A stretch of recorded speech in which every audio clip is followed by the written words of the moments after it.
Okay, ano yon? Ano po yon? Okay, sir. Pwede nyo naman po i-check yung legitimacy ng pagtawag namin. Okay. By visiting website of Metrobank po. Okay, dun sir makikita nyo po yung number na ginagamit namin na pantawag and yung company name po namin. Bali service call out lang po sir to inform you na qualified kayo to avail credit card po. Okay. Kasi, nagulat ako bakit binigyan ni Metrobank yung phone number ko na personal. Okay, service call out lang po ito sir to inform you po na qualified kayo mag-avail ng credit card from Metrobank. Ganun ba? Apo. So, anong magiging question mo ngayon? Okay, no. Tawag ito, pwede po namin ipaliwanag yung ino-offer namin sa inyo. Kung interested din po kayo, is pwede namin kayong tulungan na makapag-apply po. If you're interested lang, sir. Okay. As of now, hindi pa kailangan eh.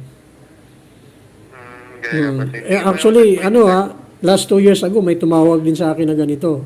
Sinabi ko na nga doon sa kanya, babae yun eh, na hindi ako interesado ng any form of credit card application.